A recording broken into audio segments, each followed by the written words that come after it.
আসসালামু আলাইকুম। পরিসংখ্যান চ্যাপ্টারে ডে 5 এ তোমাদের সকলকে স্বাগতম।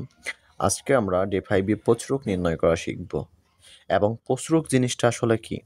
তোমাকে এভাবে সংখ্যা দেওয়া থাকলো যেমন 3, 4, 5, 3, 7, 9 এরকমভাবে সংখ্যা দেওয়া থাকলো। এই সংখ্যা থেকে তোমাকে বলো প্রচুরক জিনিসটা কি?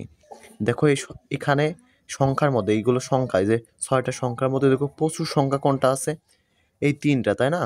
এই 3টা প্রচুর সংখ্যায়। এই 2টো 3 আছে, তাই না? এটা হচ্ছে প্রচুর আছে এই 6টা সংখ্যার মধ্যে। এই 3ই হচ্ছে প্রচুরক সংখ্যা। এবং প্রচুরক নির্ণয় করতে গেলে আমাদের যে কয়টা জিনিস জানতে হবে, আমাদের এক জানতে হবে হচ্ছে শ্রেণী ব্যাপ্তি সম্পর্কে, শ্রেণী ব্যাপ্তি। 2 জানতে হবে হচ্ছে গণসংখ্যা, গণসংখ্যা। 3 জানতে হবে হচ্ছে কর্মযোজিত গণসংখ্যা, কর্মযোজিত গণসংখ্যা। এই 3টি জিনিস আমাদের জানতে হবে। এবং এই 3টি জিনিস আসলে কিভাবে বের করে তোমরা আমার পার্ট 1 এর ভিডিওতে দেখে আসবে। ওখান থেকে তোমরা শ্রেণী ব্যাপ্তি গণসংখ্যা এবং কর্মযোজিত গণসংখ্যা কিভাবে বের করে এটার একটা ধারণা পেয়ে যাবে। দেখো এখানে আমাদের অলরেডি শ্রেণী ব্যাপ্তি এবং গণসংখ্যা দেওয়াই আছে।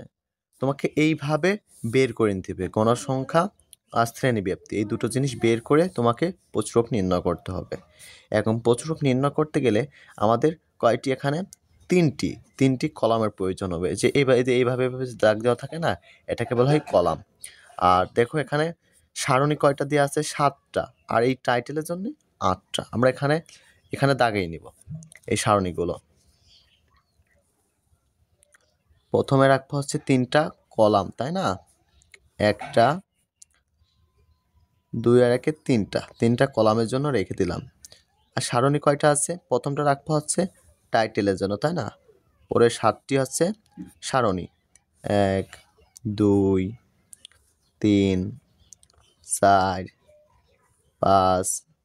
5 রেখে 6। তাহলে এখানে প্রথমে কি শ্রেণী ব্যাপ্তি প্রয়োজন হবে প্রথমে আমাদের।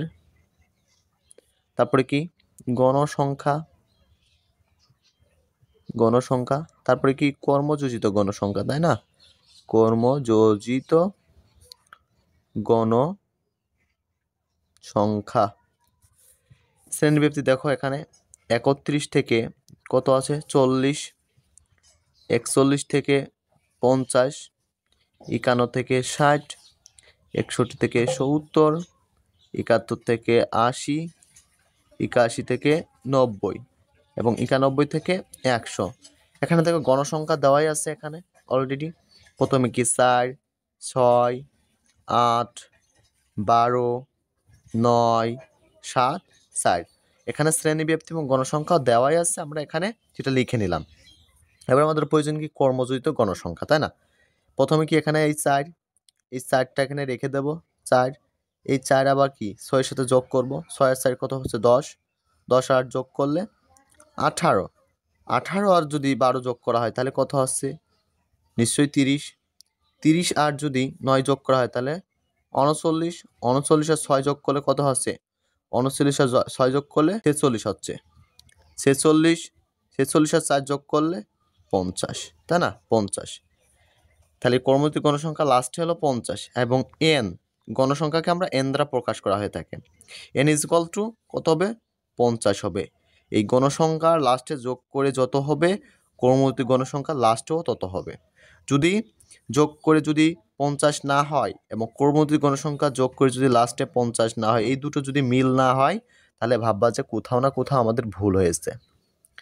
এবং প্রচুরক নির্ণয়ের জন্য আমাদের একটা সূত্র জানি, তাই না? সূত্রটা কি?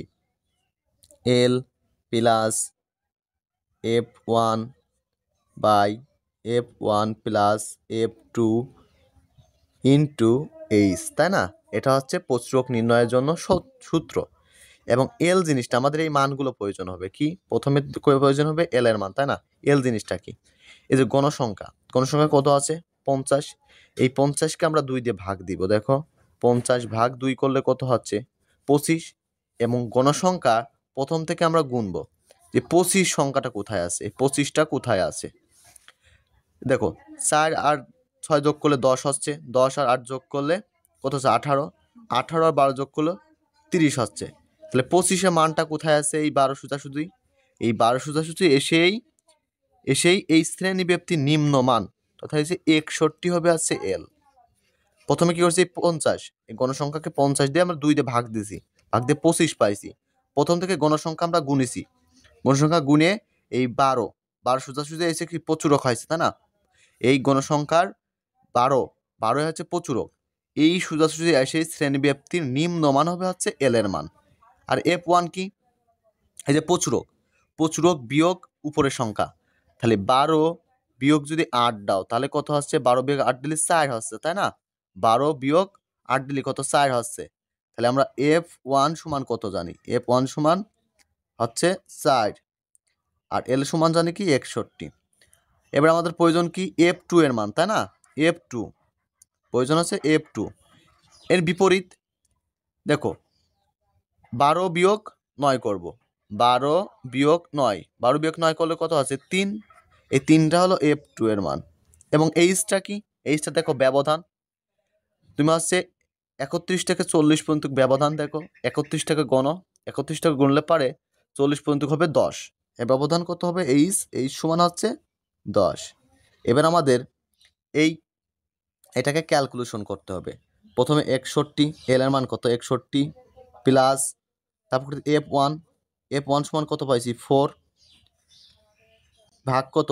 তারপরে F1 এর মান দরকার, তাই না? F1 সমান কত? 4 পাইছি। তারপর F2 সমান কত পাইছি? 3 ইন্টু এইচ সমান কত? 10 পাইছি, তাই না? এবার আমাদের ক্যালকুলেশন করতে হবে। দেখো প্রথমে কাজ কি? প্রথমে হচ্ছে যোগের কাজ করব। এখানে 61 প্লাস রেখে দিলাম, 4 ভাগ কত? 4 যোগ 3 করলে কত হচ্ছে? 7 গুণ 10। এবার আমাদের কি করতে হবে? আশপাশে যদি গুণ থাকে সেটা উপরের সাথে গুণ হয়ে যাবে, তাই না? 61 প্লাস 4 দশে কত হচ্ছে? 4 দশে 40, এই 10টা 4-এর সাথে গুণ করেছি, 40 হচ্ছে। ভাগ কত? 7। এবার আমাদের ভাগের কাজ করে নিতে হবে। এটাকে ভাগ করলে কত হচ্ছে? 40 ভাগ যদি 7 করি, 40 ভাগ 7 করলে হচ্ছে 5.7 হচ্ছে, তাই না? 5.7 হচ্ছে। এটাকে আমরা কি করব? এবার এটা যোগ করে নিব। তাহলে 61 প্লাস 5.7 যদি যোগ করি 66.7 প্রচুরক নির্ণয় কত পাইছি? 66.7 প্রায়। এখানে অবশ্যই প্রায় কথাটা লিখতে হবে, তাহলে আমরা এইভাবে প্রচুরক নির্ণয় করতে পারি। এবং এই সূত্রটা অবশ্যই মনে রাখবা, প্রচুরক নির্ণয়ের সূত্রটা অবশ্যই মনে রাখবা। প্রচুরক নির্ণয় করতে গেলে আমাদের শ্রেণীব্যাপ্তি, গণসংখ্যা এবং কর্মতী গণসংখ্যা এই 3টা জিনিস প্রয়োজন হবে। ঠিক আছে, আজকে ভিডিওটা এই পর্যন্ত। কি তোমার মতামতটা জানাইবে এবং বন্ধুদের সাথে শেয়ার করবে এবং একটি সাবস্ক্রাইব অবশ্যই করবে।